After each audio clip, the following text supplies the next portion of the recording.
अस्सलामुअलैकुम। मैं हूँ अब्दुल बासित और आप देख रहे हैं मेरा यूट्यूब चैनल अभी खान केमिस्ट्री। आज हम स्टार्ट करने जा रहे हैं स्टेशोमेट्री। और स्टेशोमेट्री के लिए लाजिमी बात है कि हम इससे पहले स्टेशोमेट्रिक टेक्नोलॉजीज जितनी भी हैं, जैसा कि मैंने यहाँ पर लिख के हैं, और ये है स्टेशोमेट्री, इसका डेफिनेशन और एक्सप्लेनेशन वगैरह।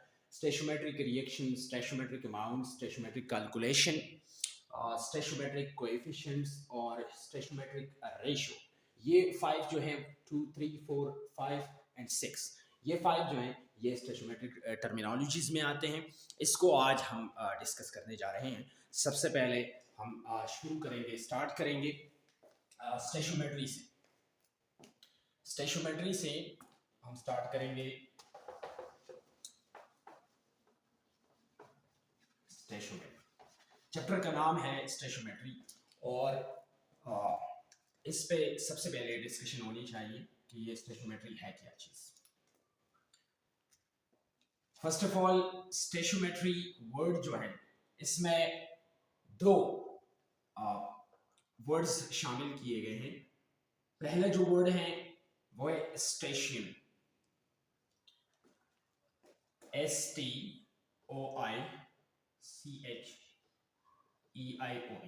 स्टेशियन। और इसका मतलब है, ये ग्रीक वर्ड है और इसका मतलब है element.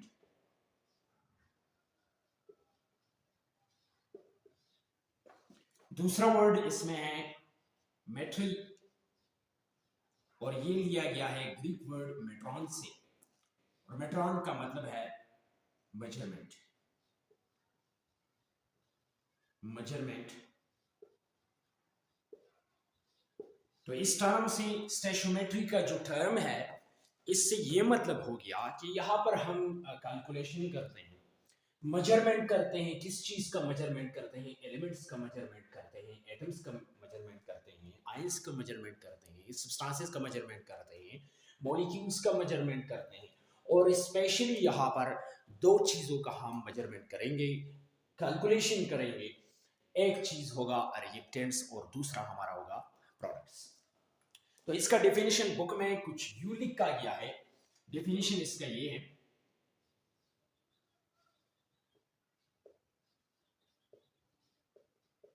definition.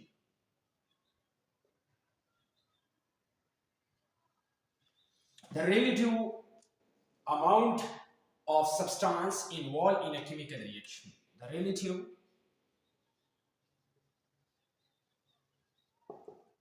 amount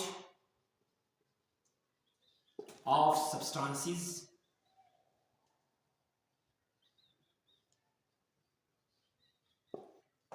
involved in a chemical reaction. In a chemical reaction. ये है इसका डेफिनेशन। और ये डेफिनेशन जो है ये बुक में लिखा गया है। फर्स्ट ईयर का जो कोर्स है, चैप्टर नंबर 1, और चैप्टर नंबर 1 की बिल्कुल ही जो इंट्रोडक्टरी चैप्टर है, पेज है, उस इंट्रोडक्टरी पेज में ये डेफिनेशन लिखा है। The relative amount of substances involved in a chemical reaction is known as stoichiometry. अब इसका मतलब ये है, अगर रिलेटिव यहाँ पर एक टर्म ऐड किया है, रिलेटिव अमाउंट ऑफ सब्सटेंस, यहाँ पर हम एक तरह की कंपैरिजन करते हैं, और जिस चीज में हम कंपैरिजन करते हैं उसमें आपने देखा होगा कि वहां पर रिलेटिव टर्म जो है ये लाजिमी ऐड किया हुआ होता है। जो रिलेटिव है इसका मतलब है कि हम कंपैरिजन यहाँ पर करेंगे, कंपैरिजन और किन चीजों की कंपैरिजन यहाँ पर करेंगे। तो यहाँ पर हम दो चीजों की कंपैरिजन करेंगे, और उससे हम जो अमाउंट है हमारा केमिकल रिएक्शन में, जो एक कंबाइनेड स्पीशीज होती हैं रिएक्टेंट्स और दूसरा है प्रोडक्ट्स, इन दो चीज़ों का हम कंपैरिजन करके हमें रिजल्ट मिलेगा कि यहाँ पर तो हम कैलकुलेशन करते हैं। और कैलकुलेशन किस चीज़ का करते हैं? कैलकुलेशन सिर्फ ये करते हैं कि रिएक्टेंट्स कितने हैं, प्रोडक्ट कितने मिलेंगे। अगर प्रोडक्ट इतने हैं तो रिएक्टेंट्स कितने चाहिए। तो इसी वजह से यहाँ पर ये जो टर्म है रिलेटिव टर्म ये ऐड किया है और यहाँ पर हम कंपैरिजन करते हैं रिएक्टेंट्स और प्रोडक्ट्स का कंपैरिजन करते हैं, वहां से हमें डेटा मिल जाता है कि रिएक्टेंट्स कितने चाहिए, प्रोडक्ट्स कितने चाहिए, प्रोडक्ट्स कितने बनेंगे, रिएक्टेंट्स कितने हैं और कितना अमाउंट का हमें प्रोडक्ट मिलेगा। तो इसी वजह से यहाँ पर रिलेटिव टर्म ऐड किया गया है। अब दूसरा डिफिनेशन इसका ये है, दूसरा डिफिनेशन भी आप लिख सकते हैं। दूसरा डिफिनेशन ये है इसका, और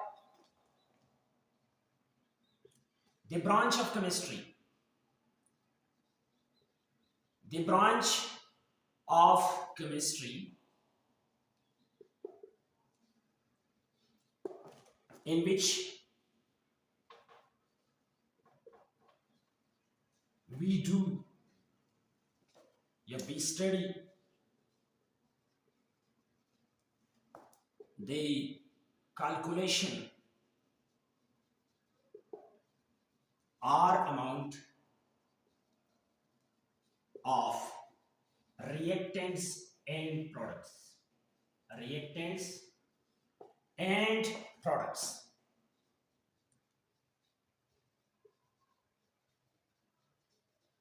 ये भी आप लिख सकते हैं इसके डिफिनेशन में। वो ब्रांच, ये एक ब्रांच है, केमिस्ट्री का ब्रांच है, और ये जो उनकी केमिस्ट्री का ब्रांच है, फिर एनालिटिकल केमिस्ट्री में दो ब्रांचेस होते हैं, क्वालिटेटिव एनालिसिस, क्वांटिटेटिव केमिस्ट्री होता है, एक क्वालिटेटिव केमिस्ट्री होता है। ये क्वांटिटेटिव केमिस्ट्री का एक सब ब्रांच है ये स्टोइचियोमेट्री, और इसी वजह से मैंने यहाँ पर कैलकुलेशन का लफ्ज ऐड किया है, और क्वांटिटेटिव एनालिसिस में हम कैलकुलेशन ही करते हैं। The branch of chemistry in which we study the calculation or amount of reactions and products। Pashto में हम ऐसा बोलते हैं कि दलता द हाग ब्रांच दे द केमिस्ट्री चिपाई कि मुंगा कैलकुलेशन को, द कैलकुलेशन द चाको, कैलकुलेशन द रिएक्टेंट्स और द प्रोडक्ट्स को खुद दी द पारा को दलता मुंगा कंपैरिजन को, द बैलेंस केमिकल रिएक्शन न मुंगा कंपैरिजन को, द हाग बैलेंस केमिकल रिएक्शन कंपैरिजन पर रिजल्ट की मुंगता पथवुलेगी द रिएक्शन, जे रिएक्शन की मुंगा रिएक्टेंट्स दुमरा इस्तेमाल कर ली देवा मुंगला प्रोडक्ट सुमरा राकई, ओका प्रोडक्ट मुंगला दुमरा पकार दी नो रिएक्टेंट्स बस सुमरा इस्तेमाल हो, या सुमरवा रिएक्शन रिएक्टेंट्स पकार थी। तो दी वजना दा जिकम डेफिनेशन दे दा हमले करेश दा स्टोइचियोमेट्री, उस स्टोइचियोमेट्री आम तौर मांदी बस स्टोइचियोमेट्री की मुंगा कौसा स्टोइचियोमेट्री की दरअसल सलोर खबरें इन्वॉल्व में, हाँ स्टोइचियोमेट्री की लाजिम अलग सफा करूँ, ये मैं साफ करूंगा। और स्टोइचियोमेट्री में दो तीन बातें जो हैं वो लाजमी है। हम करते हैं क्या है स्टोइचियोमेट्री में, नंबर एक, हाउ मच रिएक्टेंट्स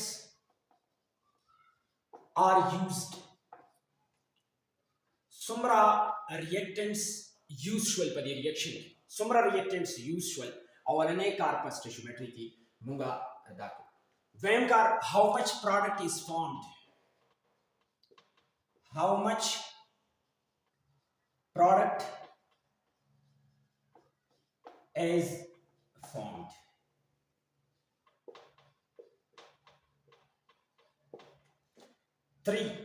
नंबर 3 मतलब how much product is form, मतलब ये कि रिएक्टेंट से इस्तेमाल किए और इसके रिजल्ट में कितने प्रोडक्ट्स बनेंगे। 3 नंबर पॉइंट ये है, how much reactant will be needed, how much reactants will be needed to give the desired product।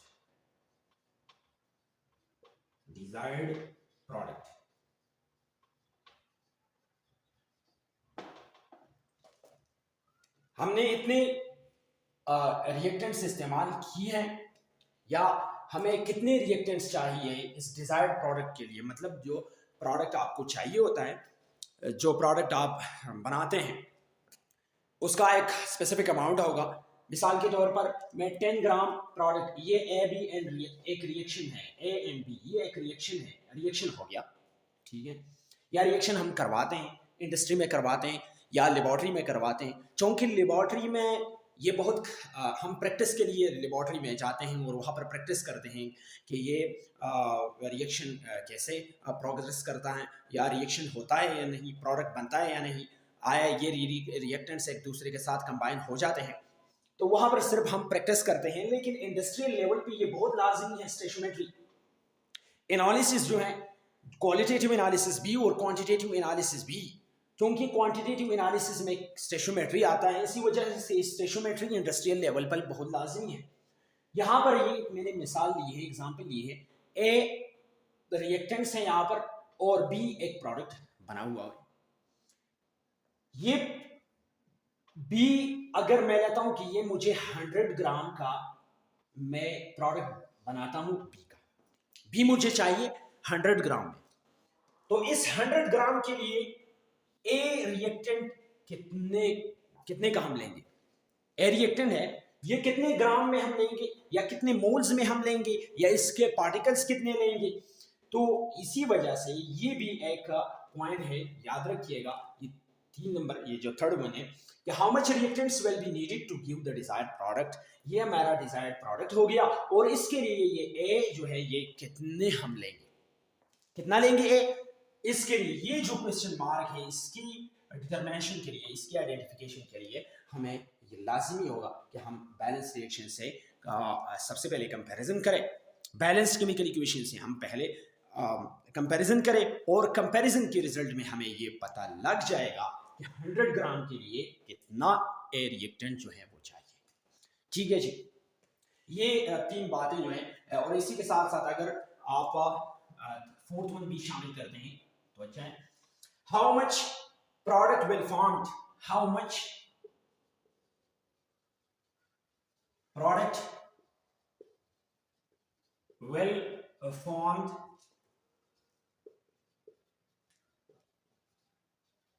under the given conditions,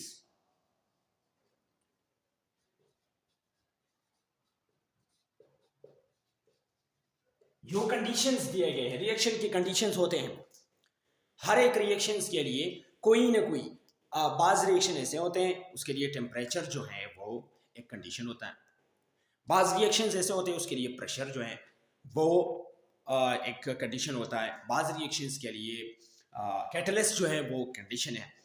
तो रिएक्शन कंडीशंस बहुत सारे हैं, लेकिन यहाँ पर हम सिर्फ ये सीख जाएंगे कि ये जो रिएक्शन है, मिसाल के तौर पर ये रिएक्शन है, अगर मैं इसको 0 डिग्री सी पर करूँगा तो बी कितने मिलेगा, अगर 10 डिग्री सी पर करूँगा कितना मिलेगा, ये गिवन कंडीशंस हैं।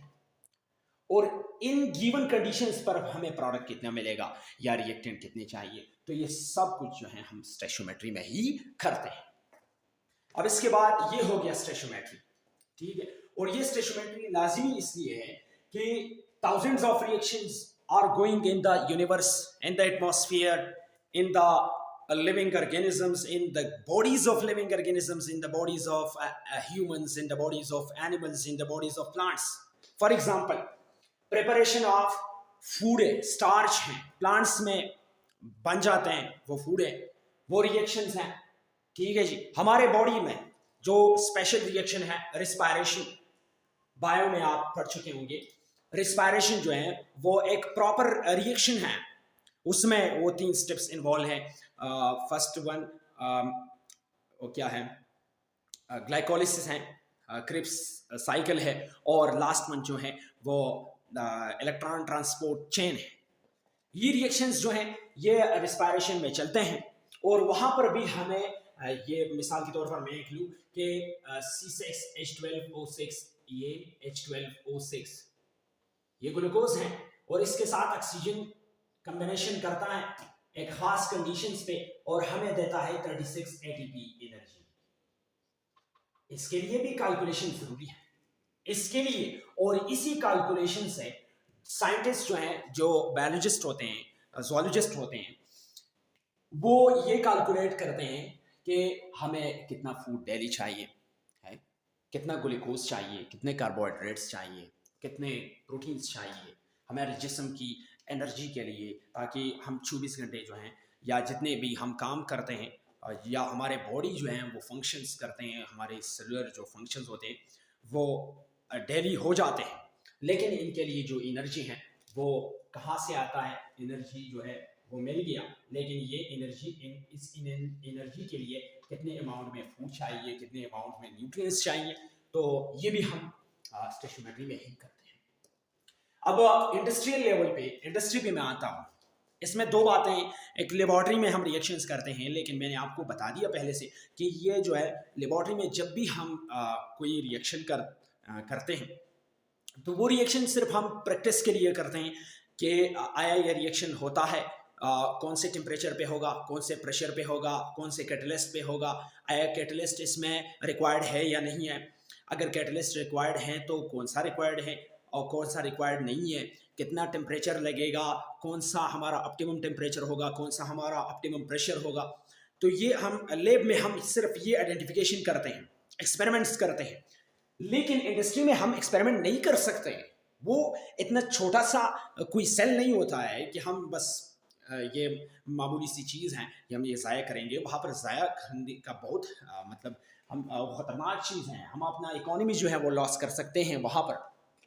तो इंडस्ट्री में हम जब मिसाल के तौर पर मैं फर्टिलाइजर बनाता हूँ, एक फर्टिलाइजर है NH3 अमोनिया, ये फर्टिलाइजर है। इन फर्टिलाइजर्स के लिए रिएक्टेंट्स, अगर मैं मिसाल के तौर पर मुझे 100 टन NH3 फर्टिलाइजर चाहिए, ये चाहिए, और इसमें इससे फिर अदर फर्टिलाइजर जितनी भी हैं वो इससे बनते हैं। ये उनका बेस प्रोडक्ट होता है, बेस केमिकल होता है, बेस रिएक्टेंट होता है। तो यहाँ पर मैं ये बनाता हूँ 100 टन में, तो मुझे इसके लिए हाइड्रोजन कितने चाहिए, कितने अमाउंट में हाइड्रोजन चाहिए, कितने अमाउंट में नाइट्रोजन चाहिए। तो ये लाजिमी बात है कि हम इसको पहले इवोल्वेट करेंगे, पहले इसके बारे में सोचेंगे और फिर रिएक्शन करेंगे और फिर हमें प्रोडक्ट मिलेगा। तो इसी वजह से इंडस्ट्रियल लेवल पे भी ये बहुत काम करता है, और सब जो जितनी भी इंडस्ट्रीज हैं वहां पर ये काम करते हैं। इसके बाद स्टेशियोमेट्रिक, ये हो गया स्टेशियोमेट्री, और इसके बाद स्टेशियोमेट्रिक टर्म्स जो हैं वो शुरू करते हैं। स्टेशियोमेट्रिक टर्म में पहला जो टर्म है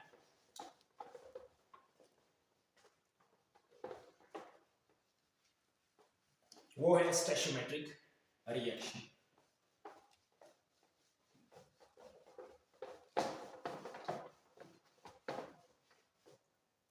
स्टेशियोमेट्रिक रिएक्शन ये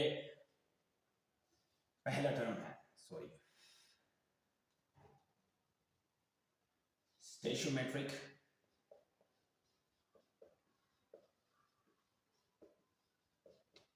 रिएक्शन। स्टेशियोमेट्रिक रिएक्शन क्या होता है? The representation of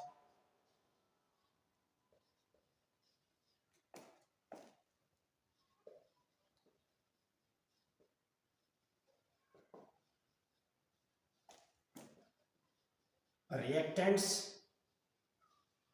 and products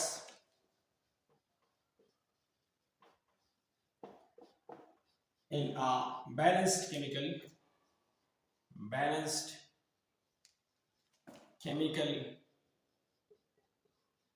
equation। Stoichiometric reaction, जब हम रिएक्टेंट्स और प्रोडक्ट्स को फॉर्मुलाइज करते हैं, इसको रिप्रेजेंट करते हैं एक बैलेंस्ड केमिकल इक्वेशन में। बैलेंस्ड केमिकल इक्वेशन तो हम यूज करते हैं, लेकिन स्टेशियोमेट्री के लिए बैलेंस्ड केमिकल इक्वेशन लाजिमी है। इसी वजह से जब हम रिएक्टेंट्स और प्रोडक्ट्स को रिप्रेजेंट करते हैं तो इसके लिए लाजिमी बात होगी कि बोथ साइड्स पे, रिएक्टेंट और प्रोडक्ट दोनों साइड पे हमें चाहिए कि जो एटम्स हैं, जो एलिमेंट्स हैं वो मतलब सेम हो, उसका जो नंबर है, तादाद है, उसका क्वांटिटी है, वो सेम हो। तो इसी को मिसाल के तौर पर मैंने एक एग्जांपल लिया, मैग्नीशियम और प्लस ऑक्सीजन लिया, ये एक एग्जांपल है। और इससे बना मैग्नीशियम ऑक्साइड MgO। इसको मैं बैलेंस करता हूं और अभी इस रिएक्शन को कहते हैं स्टेशियोमेट्रिक रिएक्शन या स्टेशियोमेट्रिक इक्वेशन, केमिकल इक्वेशन या स्टेशियोमेट्रिक केमिकल रिएक्शन। तो ये हो गया स्टेशियोमेट्रिक रिएक्शन। दूसरा टर्म है, इससे रिलेटेड दूसरा टर्म है स्टेशियोमेट्रिक कैलकुलेशन।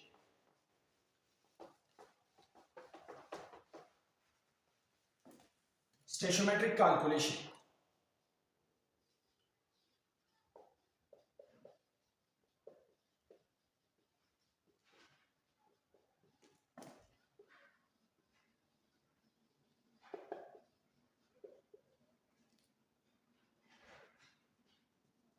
स्टेशियोमेट्रिक कैलकुलेशन क्या होता है? The calculation of the calculation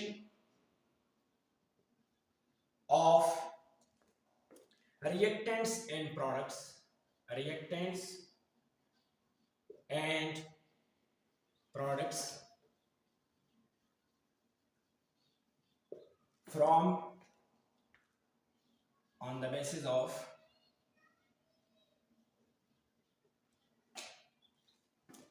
a balanced chemical equation.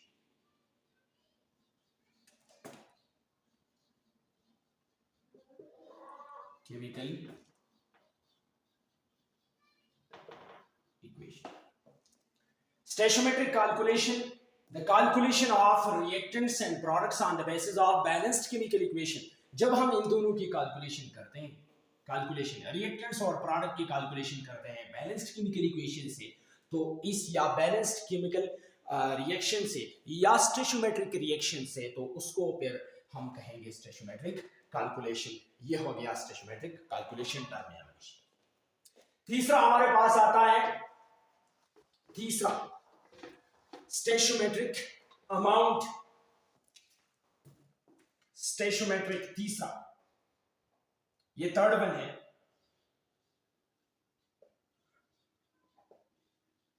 स्टोइचियोमेट्रिक amount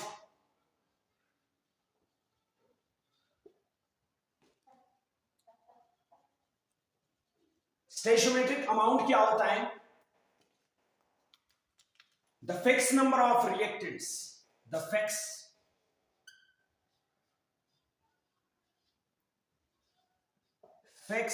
number of reactants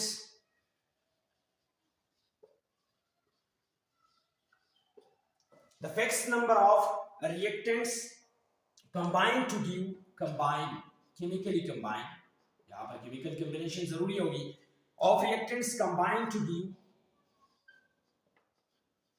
fixed number of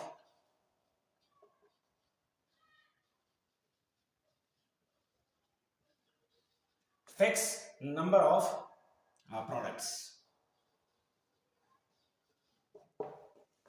Stoichiometric amount, the fixed number of reactants combined to give the fixed number of products. जितना amount हम reactants का लेंगे balance chemical equation से, और जितना amount या जितना quantity हम प्रोडक्ट्स का लेंगे, इन दोनों अमाउंट को और बैलेंस केमिकल इक्वेशन से, इसलिए ये लाजमी होगा बैलेंस केमिकल इक्वेशन, क्योंकि ये स्टोइचियोमेट्री है और बैलेंस केमिकल इक्वेशन के बगैर स्टोइचियोमेट्री मुमकिन नहीं है, इससे हम कैलकुलेशन पर नहीं कर सकते हैं। तो ये लाजमी है balance chemical equation. The fix number of reactants combined to give fix number of products, और जितना अमाउंट हम प्रोडक्ट्स और रिएक्टेंट्स का लेंगे बैलेंस केमिकल इक्वेशन से, उसको फिर हम कहेंगे स्टोइचियोमेट्रिक अमाउंट। अब इसके बाद आता है stoichiometric coefficients. Stoichiometric coefficients, fourth one,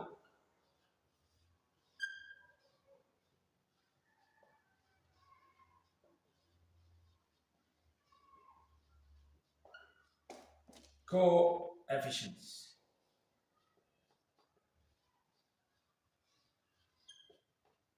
Stoichiometric coefficients. Stoichiometric coefficients ये होता है, मिसाल के तौर पर मैं एक रिएक्शन लेता हूं, ये वही रिएक्शन ले लूंगा Mg प्लस O2 और इससे बना प्रोडक्ट मिला मैग्नीशियम ऑक्साइड, ये प्रोडक्ट मिला। अब यहां पर जो कोएफिशिएंट्स हैं, ये कोएफिशिएंट्स जो फ्रंट में इसके साथ जो नंबर लगा हुआ होता है उस नंबर को हम कहेंगे कोएफिशिएंट। ये बैलेंस केमिकल इक्वेशन है और इससे हम कोएफिशिएंट्स लेते हैं। यही कोएफिशिएंट्स बाज़ औक़ात हमें जनरली जो है नंबर ऑफ मोल्स जो है वो रिप्रेजेंट करते हैं, लेकिन आप इसको किसी भी चीज में, वॉल्यूम में आप कन्वर्ट कर सकते हैं, मास में आप कन्वर्ट कर सकते हैं इसी को। तो ये नंबर लिया हुआ है, यहाँ पर दिया गया है ये नंबर 2, यहाँ पर 1 है और यहाँ पर भी 2 है। अब इन नंबर्स को, ये जो नंबर्स इसके साथ एडजेसेंट लगे हुए हैं, इन नंबर्स को हम फिर कहेंगे स्टेशियोमेट्रिक कोएफिशिएंट्स। ये हो गया स्टेशियोमेट्रिक कोएफिशिएंट मैग्नीशियम का, ये हो गया स्टेशियोमेट्रिक कोएफिशिएंट ऑक्सीजन का, ये हो गया स्टेशियोमेट्रिक कोएफिशिएंट मैग्नीशियम ऑक्साइड का। अब इन तमाम नंबर्स को हम स्टेशियोमेट्रिक कोएफिशिएंट्स कहेंगे। अगर रिएक्टेंट्स का आप लेते हैं तो स्टेशियोमेट्रिक कोएफिशिएंट्स ऑफ रिएक्टेंट्स, और अगर प्रोडक्ट्स का लेते हैं तो फिर कहेंगे स्टेशियोमेट्रिक कोएफिशिएंट्स ऑफ प्रोडक्ट्स। तो इसका डेफिनेशन कुछ इस तरह है। The number written in front of the number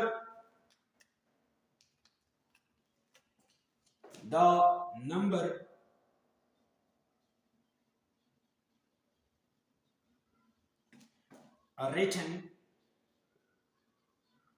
in front of elements, atoms, ions, molecules, compounds, radicals. The number written in front of elements, atoms, ions, molecules, compounds, radicals in a chemical reaction. In a chemical reaction.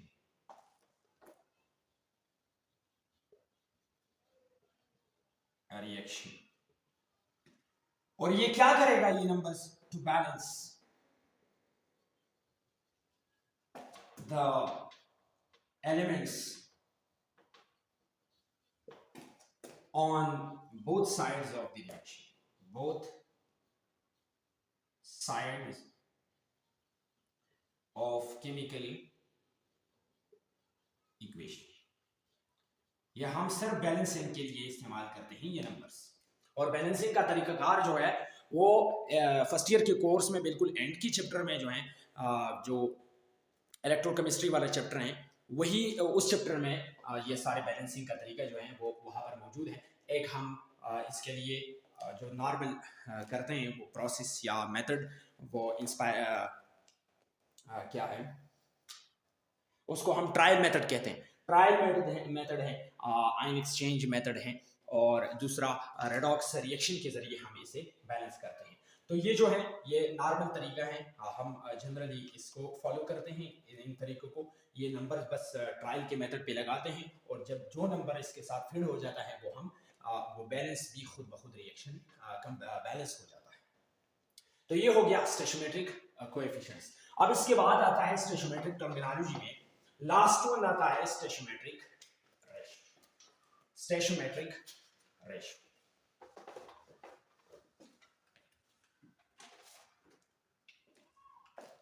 स्टेशियोमेट्रिक ratio last one, fifth one.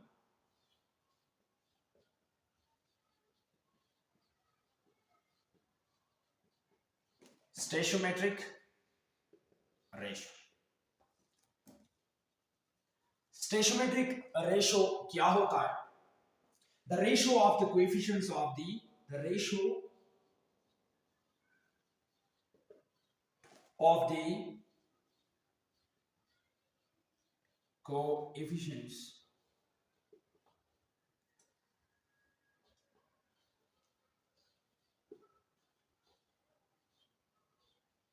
of the products and reactants, products and reactants in a balanced chemical equation. Balanced chemical equation. जो coefficients हैं उससे हम ratio निकाल सकते हैं। मिसाल के तौर पर ये हो गया, एक रिएक्शन हो गया H2 प्लस N2 और इससे बनेगा NH3 एमोनिया। ठीक है जी। अब ये तो बना, इसका जो कोएफिशिएंट है इसकी बैलेंसिंग के लिए मैंने यहां पर लगाया, ये 2 लगाया, यहां पर हो गया 3, ये हो गया बैलेंस्ड। अब ये जो कोएफिशिएंट्स है 3, 1, 2 ये तो हो गए स्टोइचोमेट्रिक कोएफिशिएंट्स और स्टोइचोमेट्रिक रेशो। और एक एट अ टाइम हम सिर्फ एक ही रिएक्टेंट को लेंगे। अगर रिएक्टेंट बहुत सारे हैं, एक है तो एक ही लेंगे, लेकिन अगर यहाँ पर 2 है तो इन दोनों का हम रेशो नहीं निकाल सकते। इसका प्रोडक्ट से हम रेशो लेंगे या रिएक्टेंट से लेंगे, लेकिन सिर्फ 2 का लेंगे। मिसाल के तौर पर मैं इन दोनों का रेशो निकालता हूं कि रिएक्टेंट में हाइड्रोजन और एमोनिया का रेशो निकालता हूं, तो यहां पर रेशो इस तरह होगा, कुछ इस तरह। रेशो इज इक्वल टू दलतबा यो हाइड्रोजन वालों यो नाइट्रोजन वालों। मतलब यहां से हम एक एट अ टाइम 2 ही, या तो दोनों रिएक्टेंट्स होंगे या दोनों प्रोडक्ट्स होंगे या एक रिएक्टेंट और एक प्रोडक्ट होगा। तो H2 मैंने लिया और रेशो यहां पर मैंने लिया एमोनिया NH3। इनका बैलेंस केमिकल इक्वेशन से इनका इनसे रेशो निकालेंगे तो हाइड्रोजन का होगा 3, इसका होगा 3 और इसका होगा 2। ये रेशो आ गया और इस रेशो को हम फिर कहते हैं स्टोइचोमेट्रिक रेशो। अब ये हमें क्या काम आता है? ये रेशो हमें कंपैरिजन के लिए, हमने तो इससे कंपैरिजन करना है, मतलब ये अमाउंट मालूम करना है, प्रोडक्ट्स और रिएक्टेंट्स का अमाउंट मालूम करना है। मैंने पहले आपको स्टोइचोमेट्री में बताया कि हम इसमें या तो रिएक्टेंट्स मालूम करेंगे या तो प्रोडक्ट्स मालूम करेंगे, या प्रोडक्ट में एक ही प्रोडक्ट का अमाउंट मालूम करेंगे, आइडेंटिफाई करेंगे, या रिएक्टेंट्स में एक ही लेंगे। तो यहां से हम सबसे पहले ये रेशो निकालते हैं और इन रेशो के बाद हम फिर कंपैरिजन करते हैं कि ये रिएक्टेंट इतने हैं, प्रोडक्ट इतने हैं। तो अगर मिसाल के तौर पर मैंने यहाँ पर ये 3:2 है, मैं अगर मुझे 100 मोल मैं ये हाइड्रोजन लूं तो ये प्रोडक्ट कितना बनेगा? अब इसके लिए ये रेशो जो है ये लाजमी है, ये फंक्शनल है। 3 मोल जो है वो 2 मोल एमोनिया देता है, तो 100 मोल जो है वो कितना देगा? तो यहां से मैंने कंपैरिजन किया कि ये मेरे पास 3 मोल ऑलरेडी है, वो 2 मोल देता है, तो 100 मोल हाइड्रोजन से हमें ये कितना मिलेगा? तो इससे हमें ये मालूम कर सकते हैं, आइडेंटिफाई कर सकते हैं, डिटरमाइन कर सकते हैं कि प्रोडक्ट हमें कितना मिलेगा। तो ये हो गया स्टोइचोमेट्रिक रेशो और ये हो गया स्टोइचोमेट्रिक टर्मिनोलॉजीज। अब कुछ एमसीक्यूज के लिए लाजमी है 2-3 पॉइंट्स हैं, मैं हर एक लेक्चर में इंशाल्लाह कोशिश करूंगा कि एमसीक्यूज के हवाले से, क्योंकि ये लास्ट में फिर एमडी कार्ड का टेस्ट होता है या मेडिकल का टेस्ट होता है, तो इसके लिए ये लाजमी है। एमसीक्यूज के हवाले से सबसे पहले ये जो पॉइंट्स हैं ये अपने पास कॉपी में लिख के नोट करिएगा। Number 1, stoichiometry is based. स्टोइचोमेट्री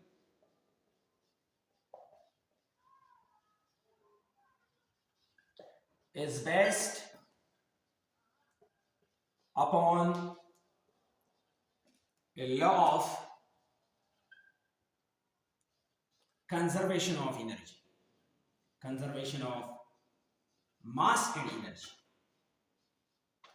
conservation of mass or conservation of volume or conservation of energy।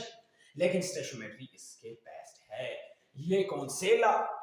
MCQs में ये आ सकता है कि स्टोइचोमेट्री जो है वो किस लॉ को या कौन से लॉ को ओबे करता है? तो ये लॉ ऑफ कंजर्वेशन ऑफ मास को भी ओबे करता है, law of conservation of energy को भी ओबे करता है, law of conservation of volume को भी ओबे करता है।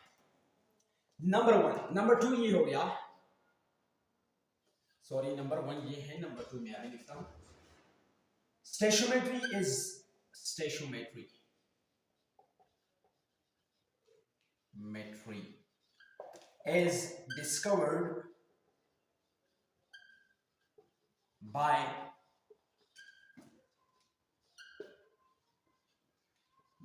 जर्मस, बाज लोग जर्मस बोलते हैं, बाज लोग जर्मस बोलते हैं, जर्मस रिच्टर। ये एक जर्मन केमिस्ट हैं और जर्मन केमिस्ट ने ये सबसे पहले स्टेशोमेट्री का जो कॉन्सेप्ट है वो लेके आए थे। Number 3, stoichiometry is quantitative analysis. Stoichiometry as quantitative analysis। ये स्टेशोमेट्री जो है ये क्वांटिटेटिव एनालिसिस में आता है। एनालिटिकल केमिस्ट्री का एक ब्रांच है और एनालिटिकल केमिस्ट्री की सब ब्रांच क्वांटिटेटिव केमिस्ट्री का ये फिर सब ब्रांच है स्टेशोमेट्री। इसमें हम क्वांटिटेटिव एनालिसिस ही करते हैं। क्वांटिटेटिव एनालिसिस रिएक्टेंट्स और प्रोडक्ट्स का ही करते हैं, रिएक्शंस, केमिकल इक्वेशंस का ही करते हैं। क्वांटिटेटिव एनालिसिस है क्या चीज? मिसाल के तौर पर मैं सबसे पहले एनालिसिस 2 किस्म के होते हैं। अब एनालिसिस है क्या चीज? सबसे पहले एनालिसिस को समझो, उसके बाद क्वांटिटेटिव क्वालिटेटिव एनालिसिस की तरफ आएंगे। मिसाल के तौर पर मैंने इस बीकर को लिया और इस बीकर में पानी लिया, जहां से भी पानी लिया है H2O इसमें लिया। अब इस पानी में ये जो पानी मैंने लिया है, मिसाल के तौर पर मैंने एक नाली सी लिया है, ये पानी नाली का है और मैं ये आइडेंटिफाई करता हूं क्या इसमें जिंक है या नहीं है। मिसाल के तौर पर इसमें जिंक मेरा इंटरेस्ट है, मैं इन पानी में बहुत कुछ होगा, नाली की पानी है, इसमें गंदगी होगी, इसमें सॉइल होगा, इसमें सैंड के पार्टिकल्स होंगे, इसमें बहुत कुछ होंगे, माइक्रो ऑर्गेनिजम्स होंगे, लेकिन मेरा इंटरेस्ट जिंक में है कि आया इसमें जिंक है या नहीं। कहीं सी भी पानी आप ले, मिसाल के तौर पर मैंने एक दरिया से लिया, एक दरिया है, वहां से मैंने पानी ली, ये पानी कितने, मिसाल के तौर पर मैंने 10 ml का पानी लिया या 100 ml का, 100 ml पानी मैंने लिया और इस 100 ml में मैं चेक करता हूं कि इसमें जिंक है या नहीं है। अगर जिंक है तो कितने? सबसे पहले ये जिंक जो है, ये जिंक, इस जिंक को मैं आइडेंटिफाई करता हूं, ये मेरा एनालेट हो गया, एनालेट। और इसके अलावा जितनी भी चीजें हैं, पानी के साथ साथ जितनी भी चीजें हैं, उस तमाम को फिर हम कहेंगे मैट्रिक्स। और इस आइडेंटिफिकेशन को हम कहते हैं, इस मेथोडोलॉजी को हम कहते हैं एनालिसिस। इस एनालिट की आइडेंटिफिकेशन को कहते हैं एनालिसिस। अब एनालिसिस 2 किस्म के होते हैं, एक होता है क्वालिटेटिव एनालिसिस, एक होता है क्वांटिटेटिव एनालिसिस। क्वालिटेटिव एनालिसिस में हम ये करते हैं कि हम सिर्फ मिसाल के तौर पर ये मैंने लिया जिंक, इस जिंक को सिर्फ ये आइडेंटिफाई करता हूं क्या है इसमें जिंक है या नहीं है। ठीक है जी, है तब भी क्वालिटेटिव एनालिसिस, नहीं है तब भी क्वालिटेटिव एनालिसिस। लेकिन इस जिंक को मैं, इस एनालिट को मैं, या इस इंटरेस्ट को मैं आइडेंटिफाई करता हूं, डिटरमाइन करता हूं। तो ये हो गया, या इसमें, इस पानी में कौन कौन सी चीजें मौजूद हैं। मिसाल के तौर पर ए भी मौजूद है, बी भी मौजूद है, सी भी मौजूद है, डी भी मौजूद है। ठीक है, ये चारों, इसको मैंने आइडेंटिफाई किए, ए बी सी डी इसमें मौजूद है, ये मेरा हो गया क्वालिटेटिव एनालिसिस। कौन कौन सी चीजें मौजूद हैं, जब कौन कौन से आते हैं तो फिर इसको हम कहते हैं क्वालिटेटिव एनालिसिस। और क्वांटिटेटिव एनालिसिस का मैं यही बता दूंगा आपको कि ये ए है तो कितना है, ए है तो हाउ मच,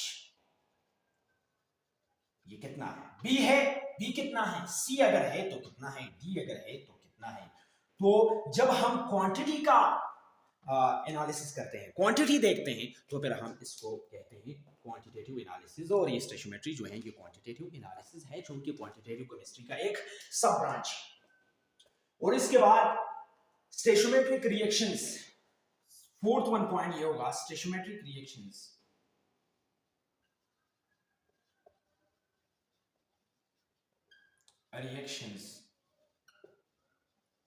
must be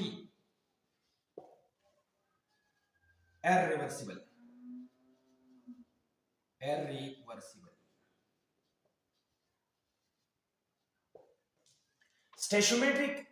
स्टेशोमेट्री हम जितने भी रिएक्शंस के लिए करते हैं तो सबसे पहले ये देखना होगा कि ये रिएक्शन जो है ये इरिवर्सिबल है या रिवर्सिबल है। अगर रिवर्सिबल रिएक्शन है तो फिर इसके लिए हम स्टेशोमेट्री या स्टेशोमेट्रिक कैलकुलेशन नहीं कर सकते, और अगर स्टेशोमेट्रिक रिएक्शन जो है या केमिकल इक्वेशन जो है ये इरिवर्सिबल है तो फिर आप कैलकुलेशन कर ही सकते हैं। और इसका एक वजह ये है कि वो रिएक्शन कंप्लीट नहीं हो जाता है। जब कंप्लीट नहीं हो जाता है, रिएक्टेंट्स जो है वो कंज्यूम नहीं हो जाता है, कि उसमें ये होता है रिवर्सिबल रिएक्शन में अगर ए है तो ये बी में कन्वर्ट हो गया, लेकिन इसके बाद कुछ टाइम बाद ये बी जो है ये दोबारा डिकम्पोज होकर यहाँ ए में तब्दील हो जाता है, कन्वर्ट हो जाता है। पश्तो में ऐसा बोलेंगे ए और बी ये एक रिएक्शन है, द रिएक्शन में ठीक है जी, द ए बदलेगी बी था वो कंप्लीट ना बदलेगी, देसे टाइम पास दा बी चलेगा दोबारा ए ता कन्वर्जन ददी स्टार्ट शी नो ब्या दा बदलेगी ना, टोटली चेंज कीगी ना, नो ददी ता कैलकुलेशन देशी कोले से दा दुमरा इस्तेमाल कम सुमरा बी मिलाव शी या बी दुमरा पकार दे ए सुमरा पकार दे ए बदला सुमरा पकारी नो दा ब्या मुगा ददी तरह किस्म रिएक्शंस द पार स्टेशोमेट्रिक कैलकुलेशंस नशु कोले इन्हीं रिएक्शन या इस किस्म की रिवर्सिबल रिएक्शन के लिए हम स्टेशोमेट्रिक कैलकुलेशन नहीं कर सकते।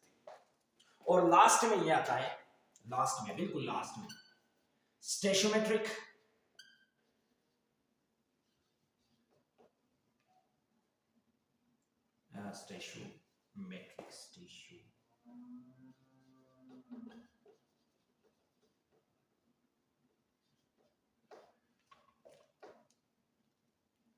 calculations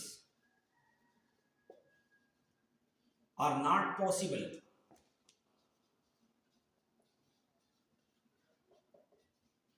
for those reactions